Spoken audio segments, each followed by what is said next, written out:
Hola, buen día. Sean ustedes bienvenidos como siempre, pero hoy a esta emisión vamos a llamarle especial, la número 153 de hoy, viernes 8 de septiembre del 2017, un día después de ese tremendo sismo que nos golpeó anoche, ya casi a la medianoche, casi 8.0 grados, 8.4 grados en la escala de Richter según el Servicio Sismológico Nacional. Y la verdad que fue una pesadilla, fue una cosa de terror la que se vivió en la región sur, no acostumbrados a los movimientos telúricos, y por desgracia sucedió, pero afortunadamente y gracias a Dios, al Todopoderoso, solamente podemos lamentar daños, mientras otras entidades como Oaxaca, como Chiapas y Tabasco ya suman 60 los hermanos que perdieron la vida debido a este violento sismo. Y, por ejemplo, en Oaxaca se habla de 45 fallecidos. En Chiapas eran 10 y ya subió hace un momento a 12, mientras que en Tabasco fueron 3, para un total de 60 hermanos que perdieron la vida en este movimiento telúrico nunca antes sentido en la región, es más, ni aquel de 1959 en Jaltipan, que se dice que destruyó Jaltipan, pero que fue debido también a que las casas, la mayor parte de las casas eran de adobe y de teja. Pero esa es una historia también muy interesante de contar, porque visto el daño que había causado, era un pueblo típico de callecitas muy angostas, casas con corredor, muy atractivas, pero aprovechó su benefactor, el entonces director de Patrimonio Nacional, el licenciado Fernando López Arias, originario de Suchilapan, del municipio de Jesús Carranza, pero avecindado en Jaltipan, que promovió al entonces presidente de la República, Adolfo López Mateos, su amigo, que después lo nombró Procurador General de la República, invertir a través de Patrimonio Nacional y con la cooperación de la Azufrera Panamericana, porque entonces culpó a la azufrera de haber provocado indirectamente ese sismo por vaciar precisamente los domos de azufre del subsuelo altipaneco, y se construyó esa moderna ciudad que hoy conocemos, que lo moderno no le quita lo insegura desgraciadamente, pero desde entonces no se sentía un sismo de tanta intensidad en la región sur como este de anoche, que cortó el fluido eléctrico y desgraciadamente también, como siempre, en esa desesperación de las familias, de todos, por saber qué estaba pasando allá, qué estaba pasando acá, cómo estaban nuestros hijos, cómo estaban eh, otros familiares, los amigos, los conocidos, pues se bloqueó el servicio de celular, y no faltaron inmediatamente lo que hemos dicho, esos desadaptados sociales que se refugian en las redes sociales para causar alarma. Ya decían que en la laguna de Pajaritos, en la Dársena, había bajado el nivel 1 metro, y que era cuestión de que podía ser pronóstico de un tsunami, cuando no podía ser en el Golfo de México, porque el epicentro fue en el Océano Pacífico, allá en la región de Pijijiapan, en Chiapas. Entonces no podía ser, pero así como esa, por ejemplo, que el túnel había colapsado, y lo que pasó fue que se desprendieron del techo, del plafón, unas partes, pero el túnel estaba funcionando afortunadamente. En ningún momento dejó de prestar servicio, porque inmediatamente se corrigió, se recogió lo que había, y ya están reparando daños insignificantes, vaya, que por fortuna hemos dicho es una obra de una excelencia en cuanto a la ingeniería de última generación. Entonces, no, por fortuna, no pasó nada de eso. De ahí en fuera, bueno, pues aquí en la región se habló inmediatamente. Anoche mismo el gobernador Miguel Ángel Linares salió a dar un mensaje a la población veracruzana para tranquilizar, porque corrían rumores de aquí y de allá, que la refinería de Minatitlán tenía problemas muy graves, y que los complejos también, bueno, una serie de rumores eh, eh, insanos, rumores de gente, decíamos, desquiciada mental, que goza alarmando a los demás en momentos tan difíciles que no necesitaban contar mentiras, porque la población estaba viviendo unos momentos de incertidumbre terribles, porque también se decía que iba a haber unas réplicas que iban a ser de mayor intensidad a la 1 de la mañana, que a las 4 de la mañana. Todo eso fue desmentido por falso, vaya. Entonces dijo el gobernador que se tenían reportes preliminares de que en Minatitlán había colapsado 2 viviendas y en el Payón Sur, y que también en Acayucan había colapsado una barda, pero que en general no había reportes para alarmar a la población, ni tampoco para estar estableciendo saldos funestos, saldos negativos, que por fortuna decíamos no los hubo. ¿Por qué? Aquí, por ejemplo, el alcalde Joaquín Caballero Rosiñol informó Protección Civil de Juventino Martínez Reyes de Minatitlán, del profesor Hernández, que pues la situación estaba por fortuna bajo control. Y aquí en las colonias donde habría más daño era en la San Silverio, en la Divina Providencia y en la Peloteros. Pero por fortuna, insistimos, se decía oficialmente que eran daños mejores. Pero nos llamó la atención un fenómeno extraordinario. En primer lugar, la solidaridad de la población con la población misma, los servicios de auxilio, de información, que inmediatamente empezaron a funcionar. Estamos preparados después de aquel sismo del 85, del 19 de septiembre de 1985 en la Ciudad de México, que fue terrible. Pero ese sismo, fíjense ustedes, la duración fue de solamente 2 minutos, y según el Sismológico Nacional, este de anoche fue de 3 minutos con 40 segundos. Pero que incluso no obstante, de mayor duración, tuvo un menor impacto entre la población. ¿Por qué? Porque hoy ya sabemos que estamos preparados todos para saber qué hacer en esos casos. Hasta a partir de ese 19 de septiembre de 1985 es que se establece el sistema de protección civil en México, que no existía. Y como somos los mexicanos, nos reímos hasta de la muerte, pues no teníamos esa cultura que hoy afortunadamente hemos venido abrazando, ha venido anidando entre la población, porque periódicamente se hacen simulacros para precisamente que hagamos conciencia de lo que debemos y qué no debemos hacer en casos de emergencia, de contingencias como esa de anoche. Por fortuna, decíamos, pero lo que nos llamó la atención, y miren que en ese momento del sismo, nosotros por fortuna estábamos todavía despiertos a esa hora, y no pudimos razonar inmediatamente sobre qué hacer, pero a mi mente vino, fíjense ustedes, inmediatamente la zona poniente de Coatzacoalcos, donde se han construido desarrollos habitacionales modernos, y que hemos oído cómo quienes han comprado de buena fe se han llamado defraudados por la pésima calidad de esas construcciones, que la puerta se atoró, que se está cayendo parte del techo, que se fracturó, que tiene fisuras un muro, que el piso se levanta fácilmente, cosas como eso. Miren ustedes, en ese momento nos trasladamos hacia el poniente, pensando en que si con tantas deficiencias como los mismos compradores de buena fe han denunciado a Homex, a Roma, a todas esas empresas inmobiliarias, yo decía, ¿qué pasó? Y buscamos cómo comunicarnos, y fíjense ustedes que nos sorprendió gratamente, dimos gracias a Dios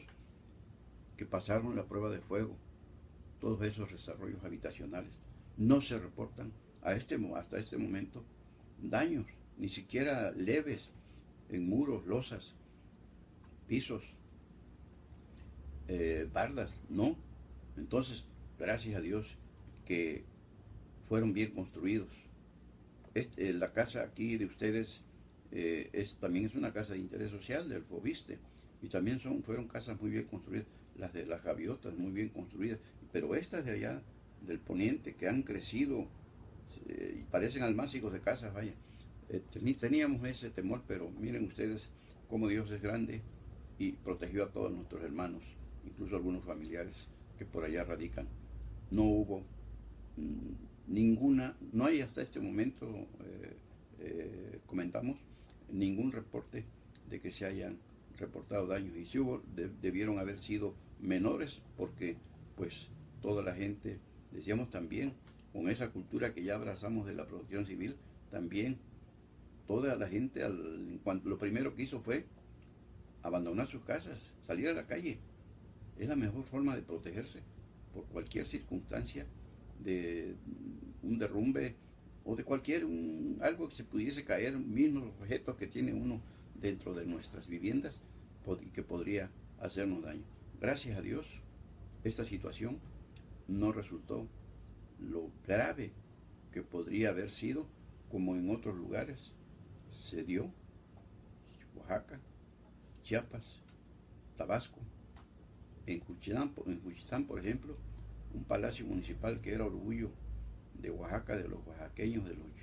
de los huichitecos, y todos los que los conocimos, era una joya arquitectónica, se derrumbó. Y así como eso, otros edificios públicos y privados que colapsaron. En Veracruz se tiene el reporte de daños en algunos puentes, en algunos caminos, pero todo eso es reparable, todo eso es rescatable. Por fortuna no hubo pérdidas humanas, y esto debemos agradecérselo a Dios y a esa cultura de la prevención, para no caer en pánico, que es lo grave. Cuando la gente cae en pánico y en lugar de actuar con cabeza fría, gritan y corren, a veces en sentido contrario a donde deben ir, o si bajan escaleras, se caen, se quiebran huesos, se matan. Es decir, hoy ya sabemos, por fortuna, aunque todavía falta mucho, debe reconocerse, pero hemos aprendido algo que en estas circunstancias es mucho. Y hoy también Veracruz está preparado, vuelve a prepararse para el paso de otro meteoro, de un huracán, Katia, que anda rondando por ahí, y que hoy por la noche o mañana, sábado muy temprano, podría en la madrugada, podría impactar tierra firme veracruzana, entre Tamiagua, la tierra de los Ostiones, y Palmasola, muy cerca de la planta nucleoeléctrica de Laguna Verde, que anoche mismo el gobernador reportó, entre el informe que dio a la población veracruzana, que no había sufrido ningún daño, que todo estaba perfectamente bien, bajo control. Y hoy, decíamos, se está advirtiendo ya a la población de la zona norte-centro para que tomen precauciones, sobre todo que no salgan automovilistas a las carreteras entre las 6 de la tarde de hoy y las 5 de la mañana del sábado, precisamente para evitar que haya derrumbes, que haya cortes, y en la noche pues es más difícil observar esos riesgos, y para evitarse problemas. También ya están listos los albergues, ya está advertida la gente, donde se supone, decíamos, desgraciadamente estos fenómenos naturales, estos meteoros no tienen palabra de honor, y fácilmente podría cambiar el curso, y más, hasta en un momento dado, no impactar tierra firme y seguirse por todo el Golfo de México. Que Dios proteja a nuestros hermanos de esas regiones, norte y centro de Veracruz, y de todas las demás donde están golpeando. Cuba, por ejemplo, y otras islas del Caribe han sido golpeadas por el huracán, otro huracán que anda por ahí, y pues andan tres, el José, el Katia y otro más que no recuerdo ahorita el nombre, pero pues nos está lloviendo sobre mojado, pues, y entonces sí, decíamos, extrememos las precauciones, escuchamos las recomendaciones que se nos hacen a través de la radio, de la televisión, por las redes sociales, pero no caigamos en el juego de esos desquiciados mentales que, aprovechando ese recurso de las redes sociales, difunden versiones criminales, versiones de mala fe, que en lugar de ayudarnos a conservar la calma y ver con cabeza fría las situaciones de alto riesgo, definitivamente confunden a la población y esto ya hemos insistido en que debe regularse para castigar a quienes transgredan la ley, porque esa es una transgresión y sobre todo porque son, como lo dijimos en el caso de la bomba esa que dijeron que estaba en el complejo Morelos, son terroristas telefónicos, estos son terroristas de las redes sociales. Que sea por el bien de todos, y es aquí precisamente donde debemos dar muestras de esa solidaridad tan humanitaria que identifica a los mexicanos. Y cuidemos quiénes son los que acostumbran esa práctica terrorista de las redes sociales y denunciémoslos. ¿Por qué? Porque mucha gente cree en la buena fe de los demás, pero lo sabemos que hay quienes no tienen buena fe. Hay quienes piensan en forma criminal por demás. Y hay un conflicto, otro más de la partidocracia, que ni bien salimos de un asunto de esta parásita partidocracia, como ya nos enteramos de otro. Ya vimos lo que pasó en San Lázaro, en el Senado, y que terminó todo en lo de siempre, negociando situaciones que primero complican para vía el chantaje, para chantajear al partido que es gobierno, y luego pues ya todos felices, todos contentos de la partidocracia, pero siguen estorbando el desarrollo, el crecimiento de México, porque siempre anteponen sus intereses por sobre los sagrados de la patria y de los mexicanos. Esto por allá, y todavía no termina, apenas empieza porque estamos en la víspera del proceso electoral de 2018, y así vamos. Este va a ser el escenario que a partir de aquí vamos a ver, aunque ya a partir de hoy, pues ya que arranca oficialmente el proceso electoral 2018 federal, y también donde va a haber elecciones estatales, municipales, ya está en marcha. El Instituto Nacional Electoral, que es el juez máximo en este caso, fijó esta fecha de acuerdo al Código Electoral mexicano para el inicio, y ya le corta las alas y la lengua, les amarra, le pone tapabocas a los políticos aspirantes a cargos de elección popular y a los dirigentes partidistas y demás, para que le bajen el volumen y ya dejen de hacer sus precampañas, porque todavía no son los tiempos. De ahí que algunos siempre anduvieron cuidándose de no caer, aunque el INE sigue siendo tan tolerante y cómplice, porque todo el mundo anduvo haciendo precampaña y a nadie se le llamó la atención, ni siquiera para infraccionarlos y aplicarles alguna sanción de lo que fuera, administrativa o económica, para que respeten las leyes. Pero en México, desgraciadamente, todavía nuestra democracia está en pañales, y pues la nociva partidocracia hace su agosto en cualquier tiempo, como en este septiembre. Y en Veracruz ya también hay problemas en el Congreso Estatal. Se suponía, han oído hablar ustedes y les hemos comentado también, que por acuerdo de las facciones allí representadas, le tocaba a Morena tener la presidencia de la mesa directiva de la 64 legislatura estatal. Y hubo por ahí situaciones como las que se dieron allá en México, donde Morena, en voz de Rocío Nale, yo no voy a negociar con nadie, yo no voy a negociar con la mafia del poder, no voy a negociar con el PRIAN, cuando decíamos no debe pasar por alto que la política, según los cánones, según los que de eso saben, que la política es arte, y en consecuencia es de negociación, no es de confrontación. Pero como dicen, dime de lo que presumes y te diré de lo que careces, porque Rocío Nale se siente ya un factor de decisión, pero finalmente lo hemos dicho. ¿Para qué tantos gritos, estando el suelo tan parejo? ¿Para qué tantos gritos si a la hora que se somete a votación, porque todavía se decide por votación las cuestiones en el Congreso, en los congresos de que se trate, en los propios cabildos, a Morena no le alcanza para imponer lo que está exigiendo? Entonces deben preocuparse Ya lo dijo López Obrador, que él no solamente quiere ganar la presidencia de la República, sino que quiere ganar también la mayoría congresista. ¿Por qué? Porque de lo contrario le va a pasar lo que a Peña Nieto, lo que le pasó a Calderón, lo que le pasó a Fox, que no tuvieron mayoría calificada en el Congreso de la Unión y les echaron abajo todas sus iniciativas de reformas. O tuvieron que negociar, tuvieron que aflojar aquí, tuvieron que aflojar allá, tuvieron que hacer concesiones, porque así vive la partidocracia, haciendo, chantajeando para ver qué saca, no para bien de México, no para bien de los mexicanos, sino para bien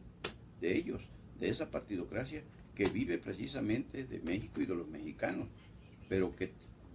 defiende sus derechos. Esos sí son intocables, pero los de México, los mexicanos, eso sí les pone precio a la hora que quiere. Bueno, pues en Veracruz el PAN le echó a perder a Morena ese acuerdo, porque ahora sí el PAN dijo que la Junta de Coordinación Política, la JUCOPO, está en manos del PAN, pero que según el reglamento, según la ley orgánica del Congreso del Estado, esa presidencia de la JUCOPO la puede tener y mantener la fracción que tenga más de 20 diputados de los 50.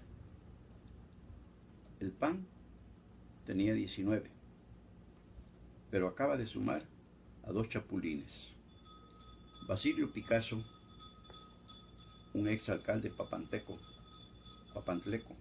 de allá de Papantla, que estuvo en la cárcel acusado de un homicidio, ya saltó al PAN. Y agárrense, la hija de Cirilo, Regina, también, que es del PAN de donde vino. Es decir, hoy regresó al PAN, pero no lo que se llevó, sino regresó para darle en la frente al PRI, a donde las llevó Fidel, ya cuando su padre Cirilo Vázquez Lagunas había muerto, y que de haber vivido se hubiese vuelto a morir de la vergüenza de cómo sus hijos, hijas e hijos, hijas de Acayucan, hijos de Cozoleacaque, hermanos de San Juan Evangelista, negociaron con el PRI y se fueron al PRI, que lo encarceló 2 o 3 veces. Bueno, a Regina Vázquez, además de la diputación local, ya fue diputada federal, fue alcaldesa de Acayucan, igual que su hermana Fabiola, las 2 hijas de Cirilo, les llamamos nosotros siempre, porque es por el nombre del padre, no porque ellas sean la gran lumbrera como políticas, no, con todo respeto, pero nunca van a hacerlo, porque anteponen la soberbia y la cuestión del recurso que les sobra económico, como hoy en esa carta para asaltar al PAN, chapulineramente hablando, envió una carta a la delegada del Comité Ejecutivo Nacional en Veracruz, Lorena Martínez, ni siquiera tomó en cuenta al presidente del Comité Directivo Estatal, Renato Alarcón Guevara, sino a Lorena le dice, la tutea, y le dice que cuando ella llegó como delegada, que recuerde que le había pedido la renuncia a la Secretaría General del Comité Directivo Estatal, pero que ella se opuso porque era un derecho que o sea, quería que ya el cargo partidista fuera vitalicio. Pues no, ahí la dejaron. Hoy, que ya decide irse al PAN porque pues perdió, no la dejaron meter las manos en la nominación para candidatos a alcaldes en la región de Acayucan, y ya decidió irse del PRI al PAN. Y pues ya hizo ahí decíamos, una carta donde refleja la soberbia que los ha caracterizado en ese crecimiento político, no porque conozcan y hagan política, que es arte, sino porque pues tienen un nombre, igual que sus hermanos de Cozoleacaque, Cirilo y Ponciano, tienen un nombre. Su padre, Cirilo Vázquez Lagunas, que fue un benefactor, un luchador social,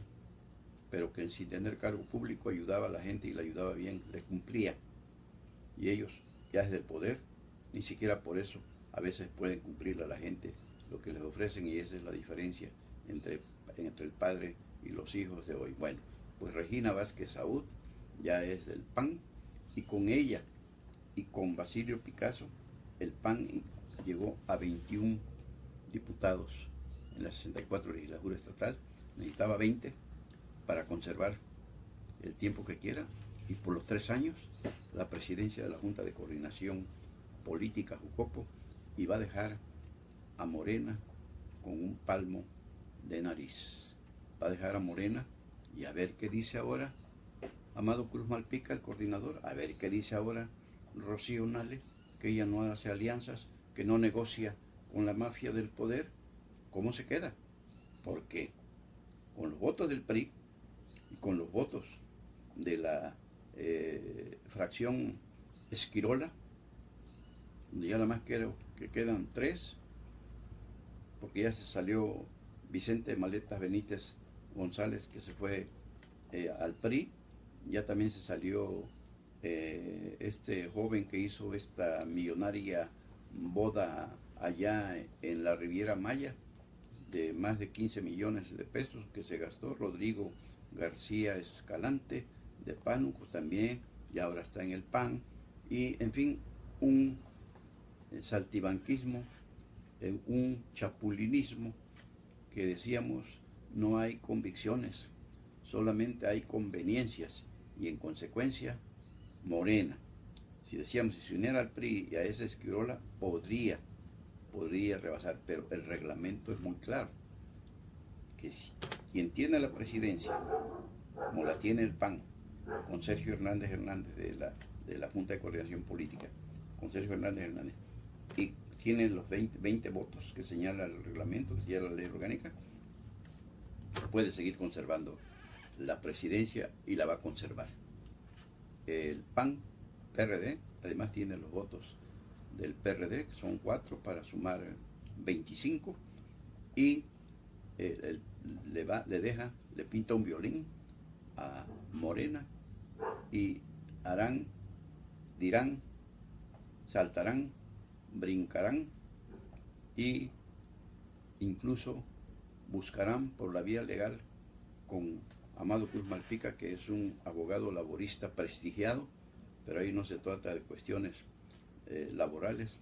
sino cuestiones políticas, legislativas y partidistas. Así están las cosas en el Congreso del Estado, donde le decíamos, quizá hoy repare Rocío Nale y Amado Cruz Malpica, que la política es arte, y que la política, dicen quienes de esto saben, la política es de negociación, no de confrontación, porque con la misma vara que mides vas a ser medido cuando quieras tener aliados. Así es esto, y como dicen, el caso de Morena en Congreso Estatal, solamente nos queda decir lástima, Margarito. Por hoy es todo. Nos vemos mañana, Dios mediante. Aquí llegamos al final de la emisión número 153 de Política a la Mexicana. Mañana, Dios mediante, aquí estaremos con ustedes ya. Mañana, sábado 9 de septiembre, mes de la patria. Y que viva México, señores. Pero si hay algo antes, por aquí estaremos. Soy Sebejara, su servidor, Carlos Velasco Jara.